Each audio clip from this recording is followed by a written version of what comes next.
Okay, on this CXR Larus Corporation video, we're going to be downloading the configuration files from a CXR Larus Corporation StarClock TiemPo 6400. We're going to be basically backing them up from the TiemPo onto the hard drive of our laptop here. So to accomplish this, the first thing we're going to do is we're going to bring up the command prompt on our PC.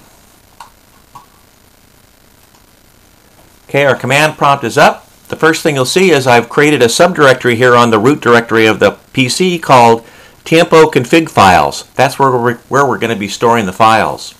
So the next thing we need to do now is to FTP into the TiemPo. So we're going to do FTP and then the IP address.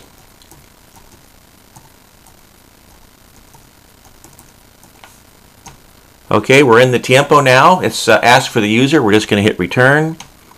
And ask for password, we're going to hit return. And the FTP, it says user logged in, FTP cursor, we're now ready to go. The next thing we're going to do is we're going to get a listing of the files to see where we are in the system.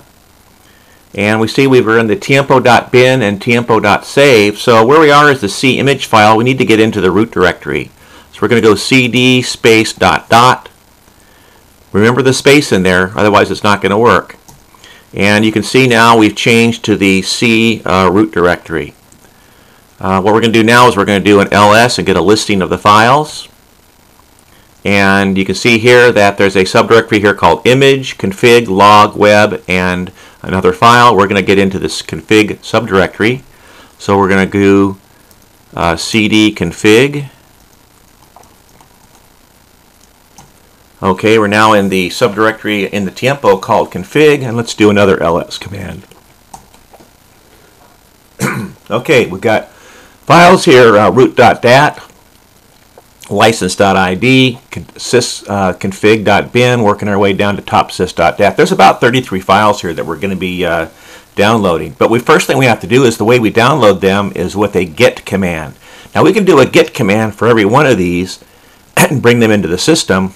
However, the easiest thing to do is going to be a little shortcut we're going to do, and we're going to basically take this file list and cut and paste it into a Word document, put the word get in front of each of the commands, and then paste it back into here, and it'll take care of that for us automatically. So what we're going to do is we're going to take the, and we're going to copy all this. So we're going to get right above the dot. We're going to hit where it says mark, and we're going to just grab all these.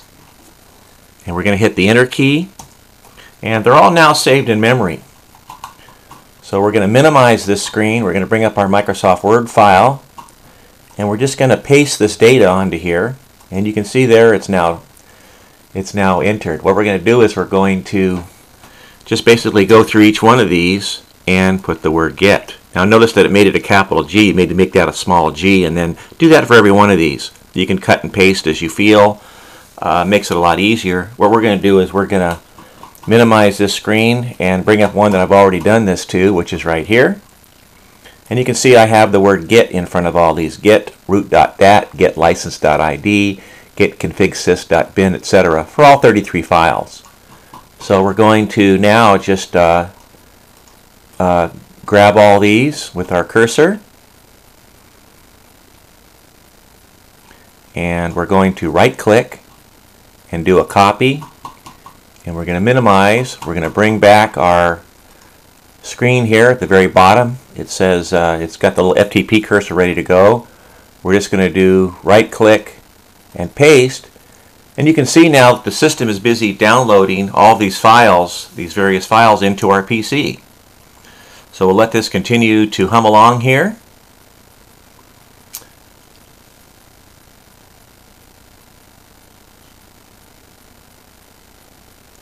It's got 33 files to go through. When it gets done, it'll tell you that it's done.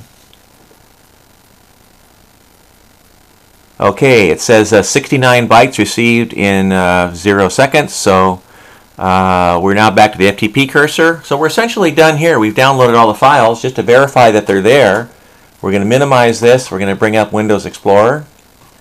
And we're going to look at the subdirectory that we created called TiemPo config files and see what's there. And that directory is right here. And sure enough, there are all of our configuration files. So you've now successfully downloaded all of the TiemPo configuration files, and they can be put back into the TiemPo by doing the same thing, only using a put command. So a put command rather than a get command will put them back into the TiemPo. We'll cover that on a later video. Thank you for joining us today.